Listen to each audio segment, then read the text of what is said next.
Okay, so we're gonna have two presenters to talk under this MRR2. So the first one would be given by Dr. Wayne from the Clemson University. I'm going to pair with him, talk a little bit on some aspect we are doing, and that followed by Jose from the NCAT, which is the focus on the shuttle operation. All right, Wayne, you'll come up. Good afternoon. I have a lot of slides, but I'm going to talk fast because I'm on sugar and caffeine. And you know how hard hyper is. So, anyway, the name of the talk is a curve warning system to enhance transportation and safety. Okay, I just want to recognize all the PIs, co-PIs from Clemson, UGA, A&T, and also Florida Atlantic, and then a bunch of the students that are working on the project. This project I'm going to talk about the curve application, but it's part of 2-1. Have you heard this already, that 40% of fatalities occur in rural areas? The fatality rate is much higher in rural areas than in urban when we normalize it based on VMT. Lots of issues with regard to rural areas. Vast 97% of our land in the United States is rural. 72% of the roadway mileage. We have varying roadway geometry. We have animal crossings. We have pedestrian intrusion. We have reduced cell coverage, larger distances to medical facilities, and then the density of first responders is very low. Some of the things that we're doing as part of 2-1, develop an architecture and functional requirements for safety applications and the data and communication infrastructure. James talked a little bit about this. We're going to implement a prototype soon. And again, the goal is to enhance safety, reduce fatal and severe injury crashes. Let's talk about curves. Before we do that, this architecture has gotten a lot of mileage so far. James has put this together. It's on like 3 posters and here. What I want to do though is just highlight sharp curves. Let's talk about sharp curves. Why curves? Well, previous studies have shown that crashes on curved sections of rural roadways have a higher severity than straight sections. Was working on research with Dr. Murray Tuitt-Pam, Dr. Oler from Clemson. And this is actually a project from Ronnie's center, Ronnie Chaudhry Center, where we did a statistical analysis. We looked at, you know all about reality TV. Well, I'm into reality fatal crashes. I read 919, every fatal crash, 2019. And there's a story behind every one of those. And many of them, 20% occur on curves. 40% occur in rural areas. Just think about curves, 4.44 times more likely to be for a fatal crash to be in curves than in other facilities. My doctoral student, Farhad, he pulled 2022 data, and so I ran a statistical odds ratio. Very similar findings to what we found in 2019. Also, the odds are significantly higher for drivers under the influence. It's tough enough to drive straight when you're under the influence. If you're trying to negotiate a curve. Another thing about the research is found that the primary contributing factor to fatal crashes on curves is speed. So what we want to try to do is slow people down, some sort of mechanism to keep people from driving too fast in negotiating curves. And that's what this project is about. All right, so, well, what's the safe speed then for curves? Those of you who are transportation professors, okay. One of the methodologies is let's use the Ashley Green book, the design methodology, R is equal to B squared over 15E plus F, which I'm grading an exam right now. Basically, though, if you know the radius, you know the banking of the road, which is a super elevation, you could calculate, what's the maximum safe speed. There's other ways, though, to set advisory speeds. Most DOTs, they go out with their vehicles. They'll have a digital ball bank indicator, like what's called the Riker system. If those of you are familiar with it, This is the old-fashioned, though, ball bank indicator. If you've had one of these in a vehicle, you know, black and white, you're all right. Red, you're, well, I won't say. Okay. Next thing is, okay, so now that we know what the safe speed is, how do we sense the speeds? Well, we can use radar. Sci-fi radar is kind of cool. You know, you have those devices on the side of the road. It's kind of expensive, though, for one thing, but it does work day or night perfectly well. The other thing is the higher quality ones can actually do, you know, classification of vehicles. But we're going to probably go towards cameras, and cameras are, you know, night and day sort of thing. Cameras with analytics we're talking about. But the key is that they could potentially support other applications. They're low cost, and then we can sense things like maybe pedestrian intrusion, animals on the road. Is there a work zone, an incident?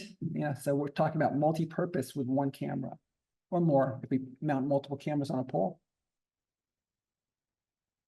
And so then let's talk about computer vision approaches, kind of the history almost, right? Those of you who are familiar with autoscope and, you know, virtual detectors that you create. Actually, we still do this, though, you know, at intersections. This is a virtual detector. We draw these little virtual detectors. Vehicles will run over them, and then you can, if you have multiple ones, or if you use an average length of vehicle, you can determine speeds. Some of the issues, though, we have spillover and some other things. One of the systems that I was involved with back in, gosh, this is 15 years ago. This is a feature tracker, and basically we do track vehicles, so it's less prone to occlusion, spillover problems, and things like that. It resulted in a patent that I'm part of, and if you're interested in investing in helping, you know, support my kids, go to www.trafficvision.com. Okay. And then I don't want to steal James's fire, but he's going to talk about, you know, machine learning, AI, deep learning approaches. Great thing, though, is we can train it to, you know, watch cars, but also animals and other things, right? So this is probably the way we're going to go. And oh yeah, there's some cars. Oh, and in terms of this, I just got to point out, that's me right there. This is Myrtle Beach, and you know, we wanted to make sure we can classify motorcycles. So while my family was at the beach, I was in my van tracking, you know, and collecting data. And so ways to collect data, video on tripods. This is 20 years ago. A couple of my students who now are married, and well, goes on and on. Look at the camera there. Okay, that's the camera up at the top. That's an autoscope camera. Just, you know, it's just an analog camera. And then what is that right there? That is a PTZ unit. And so it does pan, tilt, and zoom, raised to about 25 feet. Here we can mount pole with a kind of a GoPro to a, we tape it to a pole, or actually zip tie it. We can pan it by twisting it, you know, look at your app, and then, yeah. And then here's our van. The van developed in 2006. This thing actually had multiple purposes, but it does have a mast that goes to 35 feet, but it had LiDAR. And before there was Street View, there was our van. Okay. It's really cool, but we hadn't used it in years. I mean, this thing, I mean, I put the battery in, was able to start it. That was great. The mast was having trouble. So that's what I've been doing the last month. All this research was fixing the van. And then also I taught Farhad how to use a pressure washer to clean it. And then we changed the cameras. We mounted a PTZ camera that flips into the light bulb there. And here we are nighttime just a month ago, or actually a few weeks ago, collecting data. We want to know the height. So we use this high-tech device called a tape measure. And as the van goes up, we can, you know, check it at different heights. Yeah. And I want to turn it over just real quick, James. You only got a few minutes. That was my fault. Okay. So this basically is just the computer vision we talked about earlier. The basically leverage the deep learning. So this kind of, my students sitting over there, they can develop this kind of flow chart here. On the left side here, you can see we got multi-source data. We'll not only leverage the video and, you know, under different conditions. You can see the night condition, rainy, foggy, right? We're also taking the data in from other sensor source, which is at the bottom there. You can see the indicating different sensor incoming. And then we leverage the advanced computer vision application typically deep learning, right? Vision model, object detection, segmentation, those kind of methods. And then we handling different tasks, including, identify different objects, not only vehicle, but also animal crossing. And could be, hopefully there are no pedestrian walking in the road, right?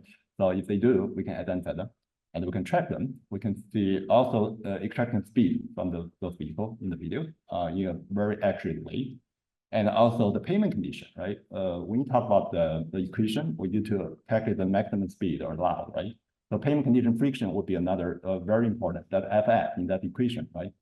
So how can we calculate that? That depending on the wetness of the pin, right? So hopefully we can develop a technology that can identify different conditions of the payment, such as whether it's dry or white or flooding, things like that.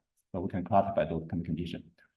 And eventually those signals can be fed into a system that can generating alert, like a basic safety message, and consumed by the user, different vehicle, whether it's a connected vehicle or maybe human driver even, right?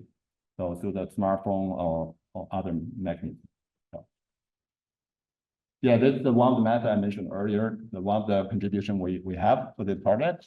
We should develop a data augmentation method that can be leveraged by all different applications. Whatever your machine learning model can need to be trained with different data. So this one of the methods can be used. So basically give you a kind of snapshot. So basically we have the daytime data, right? So the current model already works very well for the daytime because the model can label them, can detect the object, right? Draw the bounding bound. They serve as a label, so you don't need to manually label them, right? But for the night condition, it's hard. You have to label them, right?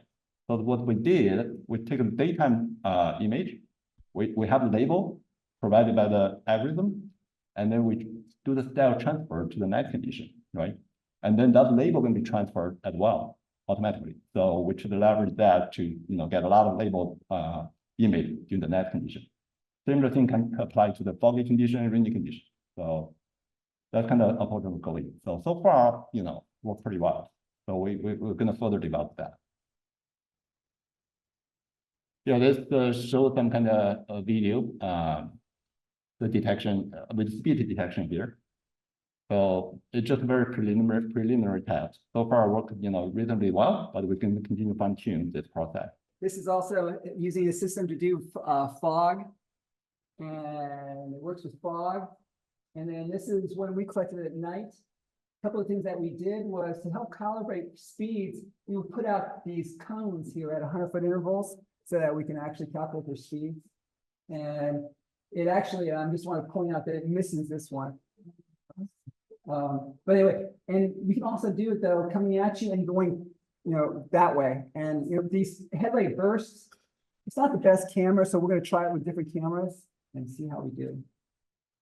I was just talking about the prototype. Sorry about that. I was talking about the prototype. So this is our conceptual prototype.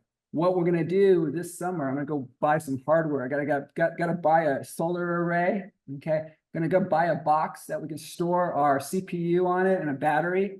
And we're going to put maybe 1 or 2 cameras, and then our see to everything, sell to everything communication, and then our app. The other thing is eventually we're going to want to identify, hey, where we're going to set this up. And we have a sister project from South Carolina Department of Transportation that fits really well with this project, where we're looking at crashes on curves just by coincidence. And so we're going to identify locations of high crash incidents and determine a place to put our device. So this is the conclusion. This is going to be cool, hopefully, when it's all said and done. Hopefully it'll save lives and such. I just want to, though, throw this out there that we're not the only ones. This is not the, there has been curve warning systems out there before. But one thing that we're going to try to do is have a system that is multi-purpose and flexible. So these are dedicated systems. They're quite expensive, and they are just for curve warning. So now we can look at animals, et cetera, et cetera. So we're going way beyond, hopefully, something low cost. That's it. Thank you.